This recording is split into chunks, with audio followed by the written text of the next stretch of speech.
ምናልባትም አንዳች ነገር በእጅ አዙር ለመቀበል አስባ ነው። ይሄ ነገር ደግሞ የህዳሴው ግድብ ጋር ያላትን ሐሳብ በአሜሪካ ተጽዕኖ ፈጣሪነት ለከፋ የስነ ልቦና ችግር ተዳርጓል። እንደምታስታውሰው በዚህ ታገልልሃለው እንታገልላችኋለን በሚሉ አካላት አንድ የወጣ አዋጅ አለ፣ ደንብ አለ። ይሄ ደንብ በተለይም ደግሞ እዚህ አዲስ አበባ ላይ ተግባራዊ እንዲደረግ ታስቦ የወጣ ነው።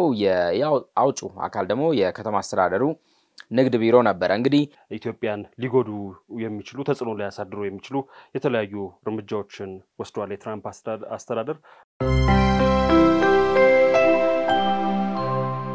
ጤና ይስጥልን የሐሳብ ሚዲያ የሐሳብ ዴሊ ቤተሰቦች፣ ሐሳብ ዴሊ ተጀምሯል። ያልፋል አሻግርና ይድነቃቸው እንደተለመደው ቆይታ እናደርጋለን። እንዴት ነህ ያፊ? አለውኝ ይድኔ እንዴት አለ?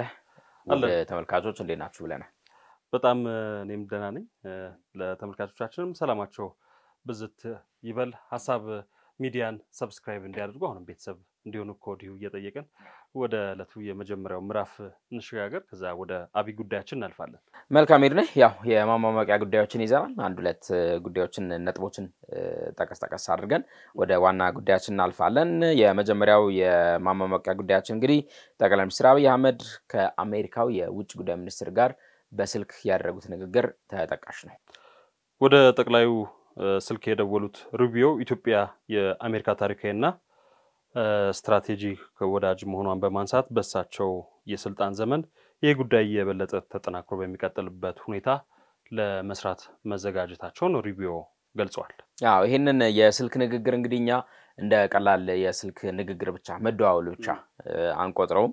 እንደ ወዳጅ የመደዋወል አይነት አሊያም ደግሞ እንደ የሀገር መሪና የውጭ ጉዳይ ሚኒስትር የስልክ ጥሪ ብቻ አይደለም የምንቆጥረው፣ ሀገራዊ ጉዳይም ጭምር ያዘ ነው። በዚህ ወቅት ላይ እጅግ በጣም ወሳኝ የሆነ የስልክ ጥሪ ነው ይሄ የስልክ ጥሪ። ምክንያቱም እንደምታስታውሰው ከዚህ ዶናልድ ትራምፕ ወደ ስልጣን ከመጡ በኋላ በተለይም ደግሞ ከህዳሴው ግድብ ጋር ተያይዞ እንዲሁም ደግሞ ከኢትዮጵያ መሰረታዊ የዲፕሎማሲ መንገድ ጋርና የምስራቅ አፍሪካ ላይ ካለን ተጽዕኖ ፈጣሪነት አንጻር ጋር ተያይዞ እርሳቸው ጥርት ያለ ሐሳብ እና ዕውቀት ሊኖራቸው የተገባ ነው። ስለዚህም እንግዲህ የትራምፕን ይህንን መሰረታዊ ዕውቀትና ሐሳብ እንዲኖራቸው የሚያደርጉ እንቅስቃሴዎች መደረግ መቻል አለባቸው። በተለይም ደግሞ ከህዳሴው ግድብ ጋር ተያይዞ እንግዲህ እንደምታስታውሰው ይድኔ ግብጽ እየሄደችበት ያለው የራሷ መንገድ አለ። በተለይም ደግሞ የአሜሪካን የተጽዕኖ ፈጣሪነት ሚና ለማስጠበቅ እድሉን ለመጠቀም እየሄደችበት ያለው መንገድ እናስታውሳለን። ከጋዛ የሰፈራ ጉዳይ ጋር ተያይዞ በቅርቡ የሰጠችው ግብጽ የይሁንታ ቃሏን መስጠቷ ምናልባትም አንዳች ነገር በእጅ አዙር ለመቀበል አስባ ነው። ይሄ ነገር ደግሞ የህዳሴው ግድብ ጋር ያላትን ሐሳብ በአሜሪካ ተጽዕኖ ፈጣሪነት ለማራመድ አስባ ነው የሚሉ አንድ መላምቶች ሲሰጡ እንደነበር እናስታውሳለን። ከዚህ ጋር ተያይዞ እንግዲህ ከሩቢዮ ጋር ጠቅላይ ሚኒስትር ዶክተር አብይ አህመድ ከሩቢዮ ጋር ያደረጉት የስልክ ውይይት እነዚህን ሐሳቦች በተለይም ደግሞ ኢትዮጵያ ከህዳሴው ግድብ ጋር ተያይዞ ያላትን መብትና ባለቤትነት እንዲሁም ግድቡ እየተገነባበት ያለው ሁኔታና አጠቃላይ ገጽታውን ጭምር አብራርቷል ብለን እናስባለን፣ ወይም ደግሞ ተነጋግሯል ብለን እናስባለን። ከዲፕሎማሲያዊ ጉዳዮቻችን ጋርና ከውስጥ ሰላምና ጸጥታ ጋር በተያያዘ እንዲሁ የተነጋገሩት ነገር ይኖራል ብለን እንገምታለንና እኔ ይሄንን የስልክ ጥሪ የኢትዮጵያና የአሜሪካን የስልክ ጥሪ ቀላል አንድምታ አልሰጠውም። የዶናልድ ትራምፕ አስተዳደር በተለይም ከአፍሪካ መሪዎች ጋር ከአፍሪካ ሀገራት ጋር ያላቸው ግንኙነት የላላ እንደሆነ ይገለጻል። አሁንም ማጠናከር በሚቻልባቸው መንገዶች ላይ መስራት እንዳለባቸው የዚህ በዲፕሎማቲክ ማህበረሰብ ዙሪያ የሚሰሩ ተንታኞች ሲናገሩ ይደመጣል። በተደጋጋሚ ግንኙነታቸው ማጠናከር አለባቸው። ከአፍሪካ እንደውም የአፍሪካን መሪዎችን በተለያዩ አጋጣሚዎች ሲዘልፉ የሚስተዋሉት ዶናልድ ትራምፕ ግንኙነታቸውን ማሻሻል እንዳለባቸው ይነገራል። ይሄኛውም ግንኙነት መሻሻል ካለባቸው ጉዳዮች መካከል የሩቢዮና የጠቅላይ ሚኒስትር አብይ አህመድ የስልክ ጥሪ ዋነኛው ነው። ሩቢዮ ካነሷቸው ጉዳዮች መካከል ሰሞነኛው በኢትዮጵያ በኩል እየተነሳ ያለው በሰላማዊ መንገድ የቀይ ባህርን መጠቀም መጋራት የሚለው ጉዳይ አለና አሜሪካ ይህንን መጠቀም ኢትዮጵያ ያደረገችው ያለው እንቅስቃሴን በተመለከተ ድጋፍ አጠናክራ እንድትቀጥልና ይህ ጉዳይ በጥንቃቄ መታየት እንዳለበት ከጠቅላዩ ጋር በነበራቸው የስልክ ቆይታ አጽንኦት ሰጥቶ ተናግረዋል። መልካም እንግዲህ የአሜሪካ በተለይም ደግሞ ከኢትዮጵያ ጋር ያላት ዲፕሎማሲያዊ ወዳጅነት ከዚህ ቀደም እጅግ በጣም መልካም የሚባል በአሪፍ መንገድ ላይ እየሄደ የሚገኝ ነው። ከዚህ በኋላም እንደዛ እንደሚሆን እምነታችን ነው። ከዚህ አሁን ሰሞነኛ ጉዳይ ካደረግነው የባህር በር ጉዳይ ባለፈ በዋናነት አሜሪካ ግልጽ የሆነ ሐሳብ መያዝ አለባት ተብሎ የሚታመነው የህዳሴው ግድብ ላይ ነው። ስለዚህ እሱ ላይም የተሻለ አይነት ግንዛቤ ይዘዋል ብለን እናስባለን። ሩቢዮን እንግዲህ ቀጣይ የሚወጡ መግለጫዎችን ደግሞ የአሜሪካ ስቴት ዲፓርትመንት የሚያወጣውን እንዲሁም ሌሎች አካላት የሚያወጡትን መግለጫዎች እየተከታተልን ለሐሳብ ዴይሊ ቤተሰቦች እናደርሳለን። በተጨማሪም ደግሞ ለተመልካቾቻችን የኢትዮጵያና የአሜሪካ ግንኙነት በትራምፕ አስተዳደር ምን መምሰል አለበት? እንደምታስታውሰው የትራምፕ አስተዳደር የተለያዩ እርምጃዎችን እየወሰደ ይገኛል። በአንድም ሆነ በተዘዋዋሪ አፍሪካችንን ኢትዮጵያን ሊጎዱ የሚችሉ ተጽዕኖ ሊያሳድሩ የሚችሉ የተለያዩ እርምጃዎችን ወስዷል የትራምፕ አስተዳደር። በተጨማሪም ደግሞ የእሳቸው አስተዳደር ከአፍሪካ ጋር ያላቸው ጉዳይ ምን መልክ መምሰል አለበት የሚለውን እዚሁ እንግዳ ጋብዘን እኛም የምንወያይበት በተጨማሪም የምናነሳው ጉዳይ ይሆናል። መልካም ሌላኛው እንግዲህ ይርኔ እንደምታስታውሰው ከወራት በፊት አንድ የወጣ አዋጅ አለ፣ ደንብ አለ። ይሄ ደንብ በተለይም ደግሞ እዚህ አዲስ አበባ ላይ ተግባራዊ እንዲደረግ ታስቦ የወጣ ነው። ያው አውጩ አካል ደግሞ የከተማ አስተዳደሩ ንግድ ቢሮ ነበር። እንግዲህ የደንብ ቁጥር 185/2017 የተሰኘ የትራንስፖርት አገልግሎት እስከ ምሽት 4 ሰዓት ድረስ በአዲስ አበባ እንዲሆን የሚደነግግ ከዛ ባለፈ በመንገድ ዳር የሚገኙ ተቋማት ደግሞ እስከ ምሽቱ 3:30 ድረስ አገልግሎት እንዲሰጡ የሚያስገድድ ደንብ ከመጋቢት 10 ጀምሮ ተግባራዊ መደረጉ ይታወሳል። ይርኔ ታዲያ ይሄንን ለምን አነሳችሁ ካሉን በዛ ወቅት ላይ የተነሳው የንግድ ተቋማትና የትራንስፖርት ነበረ አይደለ? አምሽታችሁም ስሩ በተለይ የኮሪደር ልማቱ ያለበት አካባቢ ላይ የሚገኙ ተቋማት እንዲያ አይነት ሰዓት ተከትለው እንዲሰሩ ነበረ አዋጁ ወጥቶ የነበረው። አሁን ደግሞ ወደ ባንኮችም አዘንብሏል ይሄ ሐሳብ። የአዲስ አበባ ከተማ አስተዳደር ንግድ ቢሮ ባንኮች እስከ ምሽት 3 ሰዓት ድረስ እንዲሰጡ ለብሔራዊ ባንክ ጥያቄ አቅርበዋል። የንግድ ቢሮ እንዳለው እንደማንኛውም አገልግሎት ሰጪ የንግድ ተቋማት ዋና ዋና መንገዶች ላይ የሚገኙ ባንኮች እስከ ምሽት 3:30 ድረስ የሚሰሩበት አሰራር እንዲዘረጋ የትብብር ጥያቄ አቅርበዋል። ዋና መንገድ ላይ ያሉ እንቅስቃሴዎች ማለት ነው። ይህን ተከትሎ ቢሮ በቀጥታ ባንኮችን የማዘዝ ስልጣን ስለሌለው የትብብር ጥያቄው በደብዳቤ ለማዕከላዊ ባንክ አቅርቧል ነው የተባለው። እንግዲህ በጣም በርካታ የባንክ ቢሮዎች ቅርንጫፎች እናያለን አይደለ? በየኮሪደሩ የተለያዩ ባንኮች አሉ ከተማው ላይ እንደምታውቀው የነሱን ቅርንጫፎች እናያለን። እንግዲህ እዚህ ላይ በጣም አሪፍ የተመለከትኩት ነገር በቀጥታ ትዕዛዝ አይደለም የሰጠው የሆነን አካል ይሄን ጉዳይ የሚመለከተውን አካል አልፎ አይደለም ትዕዛዝ የሰጠው የትብብር ጥያቄ ነው ያቀረበው። ይሄ እንግዲህ ምንን ያመላክታል ይርኔ? ተቋማት መብትና ግዴታቸውን ወይም ደግሞ ኃላፊነታቸውን ጭምር በምን መልኩ መወጣት የድረስ መወጣት እንዴት መወጣት እንዳለባቸው ጭምር የሚያጠይቅና መልስም የሚሰጥ ጭምር ነው። ስለዚህ እንግዲህ የባንክ ዘርፉን ቀደም ሲል እንዳልከው መምራት ወይም ደግሞ ማስተዳደር አይችልም የንግድ ቢሮ። ያንን ስለማይችል ይሄንን ለሚመለከተው አካል ነው እንደ ትብብር ጥያቄ ያነሳው። እንግዲህ ዋናና መንገድ ላይ የሚገኙ ብለናል የንግድ ተቋማት እስከ ምሽት 3:30 ድረስ ይሰራሉ። አሁንም ምናልባት ይሄ የትብብር ጥያቄ ተቀባይነት ካገኘ ባንኮችንም በምሽት እናገኛቸዋለን እንደማለት ነው። ይሄ ከመጋቢት 10 ጀምሮ ተግባራዊ የተደረገው የትራንስፖርት ዘርፉና በተለይም በኮሪደር ልማት አካባቢ የሚገኙ የንግድ ተቋማት እስከዛ ሰዓት እንዲሰሩ ሲደረግ በርካቶች ቅሬታ እንደነበራቸው ይታወሳል። ለምን የሚል ከዛ በኋላም የተሻሻሉ ህጎች እንደነበሩ ይታወሳል። በተለይም ሰራተኞች አምሽተው እንዲሰሩ የሚያስገድድ ህግ መውጣቱም የሚታወስ ነው። ሞር ባንኮች ደግሞ ወደዚህ ዘርፍ ወደዚህ ወደ 3:30 ድረስ አምሽተው እንዲሰሩ ምናልባት የሚደረግ ከሆነ የንግድ ማህበረሰቡም የበለጠ ይነቃቃል ተብሎ ይጠበቃል። ጥያቄዎች ነበሩ፣ ግን ደግሞ እንደዚህ አይነት ነገሮች የበለጠ ፋሲሊቴት በሚደረጉበት ሰዓት ባንኮች፣ የትራንስፖርት አገልግሎት ሰጪ ተቋማትም የመነቃቃት ነገር ሊኖራቸው ይችላልና ብሔራዊ ባንክም የቢሮውን ጥያቄ በፍጥነት ተቀብሎ በተጨማሪም ደግሞ ያው ባንኮችን ያወያያል ተብሎ ይጠበቃልና እስኪ ጥሩ ነገር ይምጣ የሚል ሐሳብ አለ። በነገር ላይ እዚህ ላይ እኛም ሳናነሳ ማለፍ የማንፈልገው ጉዳይ አለ። ይህ የአምሽቶ መስራት ጉዳይ ሲነሳ የቢሮዎችን አገልግሎት መስጫዎችን እስከ ምሽት 3:30 ድረስ ይቆዩ የሚለው ነገር ስናነሳ ትራንስፖርት እስከ 4 ሰዓት እንዲሆን የተወሰነው ከዚህ ጋር ተያይዞ ነው። ከዛ ባለፈ ግን በጣም በሰፊው የሚዘዋወር ወሬ አለ፣ የሚዘዋወር ጉዳይ አለ። ከዚህ ጋር ተያይዞ ማህበራዊ ሚዲያውን ዳሰስ ስናደርግ የሚዘዋወር ጉዳይ አለ። ያ ጉዳይ ምንድነው? የደህንነት ጉዳይ ነው። የጸጥታ የደህንነት ጉዳይ ነው። ምክንያቱም ከተማዋ ላይ ውንብድና እያየን ነው።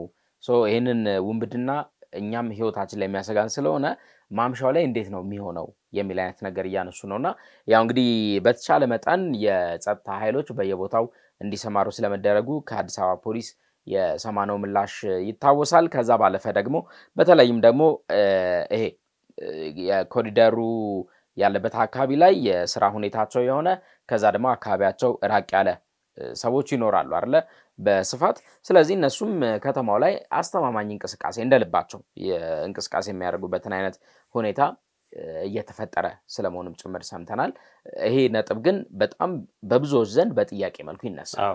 የደህንነት ጉዳይ ስታነሳ አዲስ አበባን በተለይ ከጸጥታ ተቋማት ፖሊስ እንዲህ ብለን ከምንጠራቸው የጸጥታ ተቋማት በተጨማሪም በንቃት ከተማዋን የሰላም ዘብ በመሆን እየጠበቁ የሚገኙ የሰላም ሰራዊት ተብለው የሚጠሩ አካላቶች አሉ፣ የበጎ ፈቃደኞች አሉ። እነሱም በዚህ እንቅስቃሴ ላይ በዚህ ንቅናቄ ላይ ተሳታፊ እንደሆኑ ይታወቃልና ያው የበለጠ ይህንን የቢሮውን ጉዳይ ያግዛሉ ተብሎ ይጠበቃል። ምናልባት የምታስታውስ ከሆነ ከ4-5 ዓመት በፊት አንድ ወዳጃችን አዲስ አበባ አታንቀላፋም የሚል ንቅናቄ ጀምሮ ነበር። ምናልባት ካስታወስክና አዲስ አበባ አታንቀላፋም ብሎ የጀመረበት ምክንያት እስከ 6 ሰዓት አትሊስት እንስራ የንግድ ተቋማት ከ2:30 እስከ 3 ሰዓት ድረስ ኢቭን አዲስ አበባም ጭር ትላለች የሚል ነገር አንስቶ ንቅናቄ ጀምሮ ነበርና የኔ ኤግዜሪስት እንኳን አስታውስከው የሆነት በጣም የሚገርም ንቅናቄ ነበረ። ምናልባት ይሄ ሐሳብ የት እንደገባ ያው ወዳጃችን ስለሆነ እንጠይቀዋለን እንደወዳጅ። ነገር ግን በጣም አዲስ አበባን የሚያስፈልጋት ሐሳብ ነው።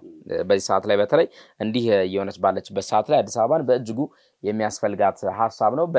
በትክክልም እያንቀላፋች አይደለም የተመለከትናት ነው አዲስ አበባን። ግን በጣም ወሳኝ ነጥብ ነው። ስለዚህ ጉዳይ አፕዴት ይዘን እንመጣለን በእርግጠኝነት። ስለዚህ አዲስ አበባ አታንቀላፋ በሚለው ተመልካቾቻችን የተመለከትናቸው የማማቂያ ጉዳዮች ናቸው። ወደ ዕለቱ አብይ ጉዳይ እናልፋለን። የዕለቱ አብይ ጉዳይ በአማራ ክልል የሚንቀሳቀሱ የፋኖ ታጣቂዎች በሚፈልጓቸው የአውሮፓ ሀገሮችና አደራዳሪዎች አማካኝነት ድርድሮች እንዲደረጉ መንግስት ፈቃደኛ መሆኑን የአማራ ክልል የሰላም ምክር ቤት ማስታወቁን በተመለከተ ነው የዛሬው ጉዳያችን። ወደ ጉዳዩ ከማለፋችን በፊት እስኪ ጥቂት አፍታ እንውሰድና እንመለስ።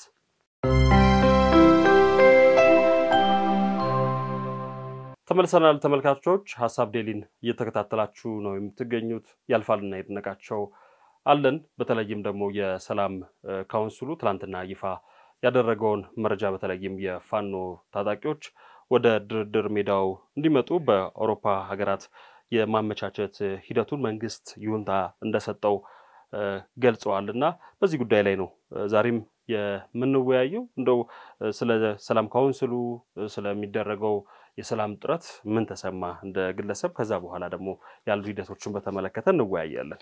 ከዜናነት ያለፈ ትርጓሜዎች ልንሰጠው የምንችለውም ጉዳይ ነው። ምክንያቱም በሰሜን ተረጋጋ ስንለው በምዕራብ ተረጋጋ ስንለው በምስራቅ ተረጋጋ ስንል በደቡብ የሚሆን አይነት ይሄ የሚሽከረከር አይነት የሰላም እጦት፣ የህዝብ አለመረጋጋት፣ የዛም እዚህም ጦር መማዘዝ የሚባለው ነገር እንደ ዜጋ እንደ ሰውም ጭምር እንዲኖር አንፈልግም።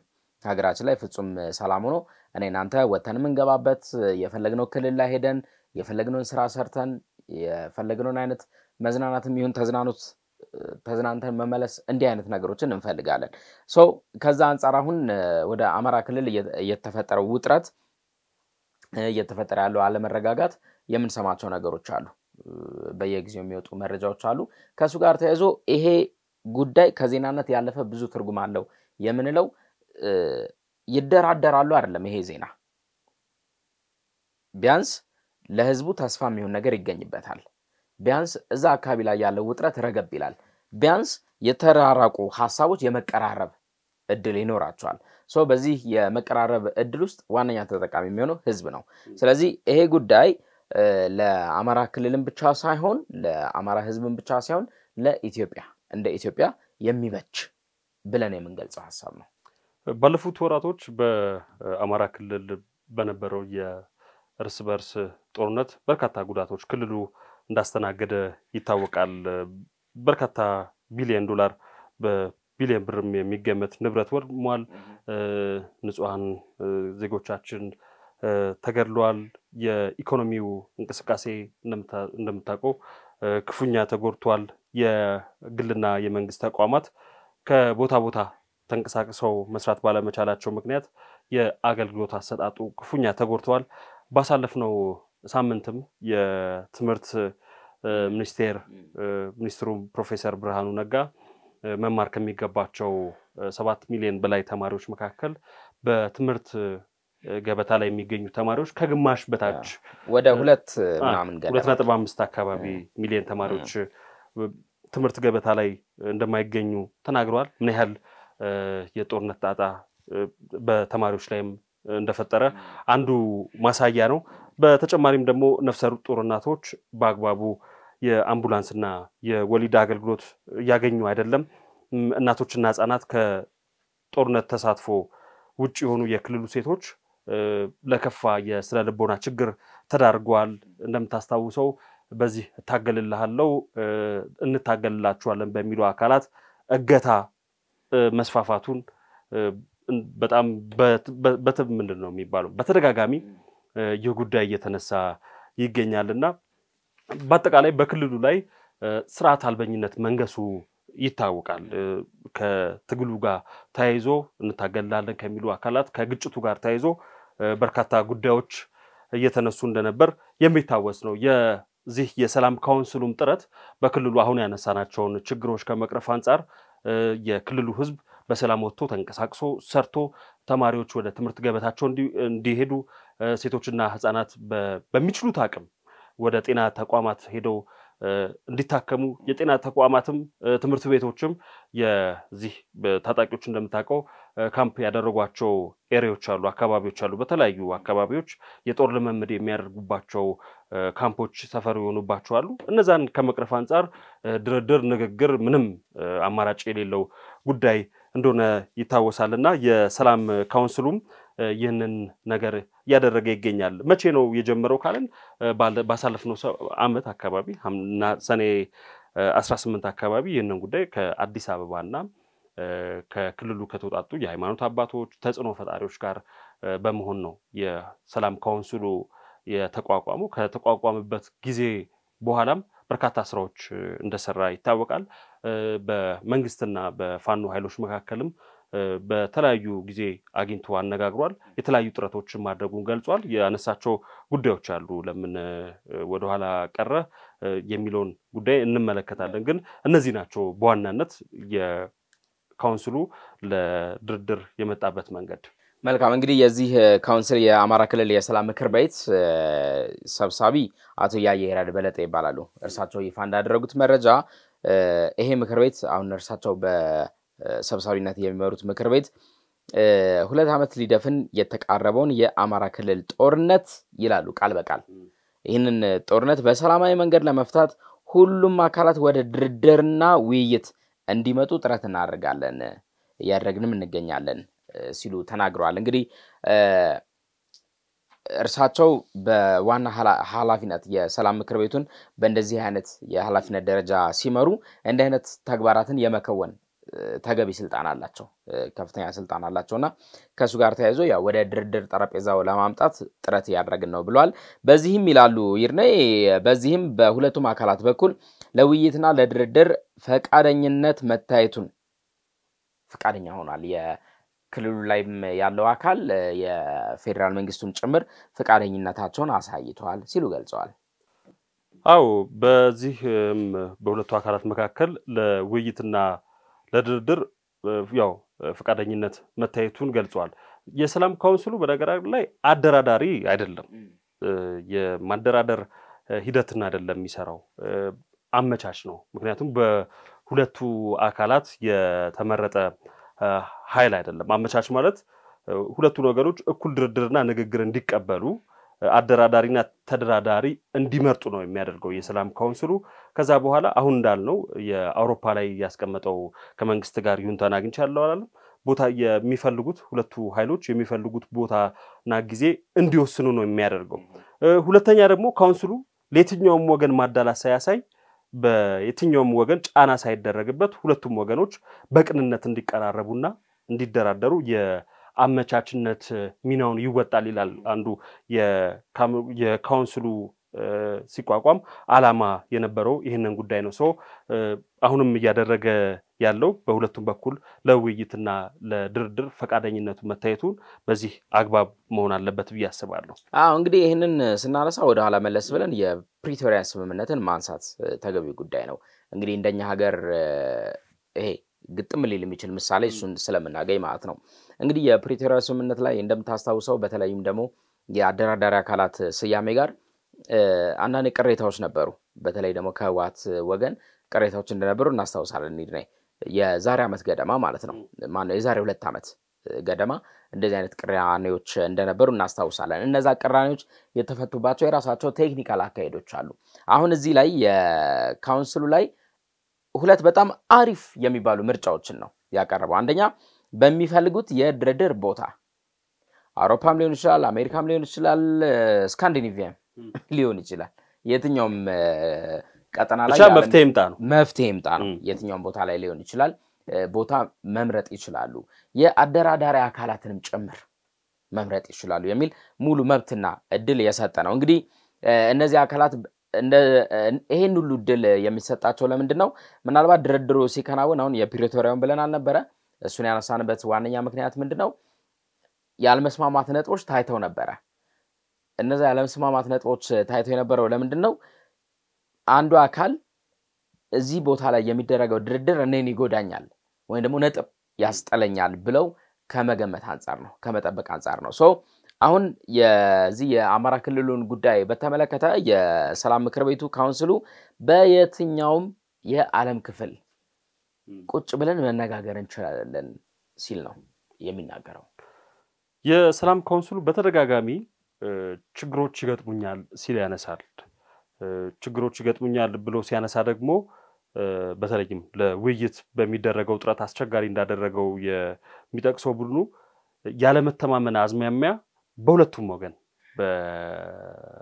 በመንግስትና በፋኖ ኃይሎች አለመተማመን አለ ለዛም ነው ይህንን ለማስወገድ በመረጧቸው በአውሮፓ አካባቢዎች አደራዳሪዎች አማካይነት ድርድሮች እንዲደረጉ ያደረገ ያለው ሂደቶችን የጀመረው ማለት ነው የሰላም ካውንስሉ ከዚህ በፊት ችግሮች ገጥሞኛል ሲል በተለያዩ መገናኛ ብዙሃን ሲናገር ነበር ከችግሮቹ መካከል እምነት አልነበረም ለምሳሌ በመንግስት በኩል እኔን ያመነኝ አይደለም መንግስት የፋኖ ኃይሎች እኔን ያመኑ አይደለም የሚል ያነሳል ማለትም ሁለቱም ኃይሎች ለድርድሩ ፍላጎት ዝቅተኛ መሆን ነው ሌላኛው ቀደም የፕሪቶሪያው ስምምነት አንስተ ነበር ከፕሪቶሪያው ስምምነት ጋር በተያያዘ አህጉራዊና ቀጠናዊ ተቋማት ሁለቱን አካላት ለማደራደር በተለይም ህወሓትና የኢትዮጵያን መንግስትን ለማደራደር የሄዱበት ርቀት አለ የሰላም ካውንስሉም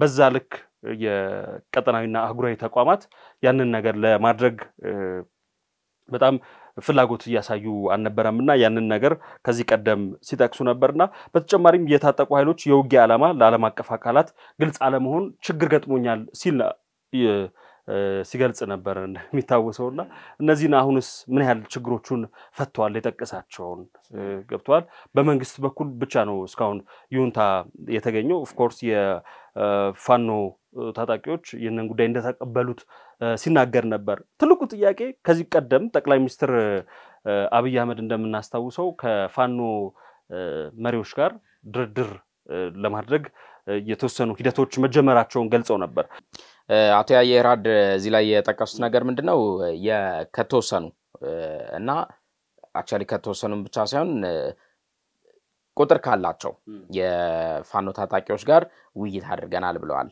እንግዲህ እዚህ ውይይት ላይ ይሄኛውን አይነት አማራጭ አሁን እኛ እንደዚህ እንድንወያይበት የሆነውን አማራጭ ሰጥቷቸዋል የምትፈልጉት ቦታ ላይ በምትፈልጉት አይነት አካል መወያየት ይቻላል ይሄንን እኛ ጠረጴዛውን እናመቻቻለን ሲሉ ነግሯቸዋል ሶ አሁን ምንድነው እርሳቸው እያሉ ያሉት ምላሽ እየጠበቁ ነው ከፋኖ ኃይል ምላሽ እየጠበቁ ነው የፌደራል መንግስቱም እንዲሁ ሐሳብ ቀርቦለት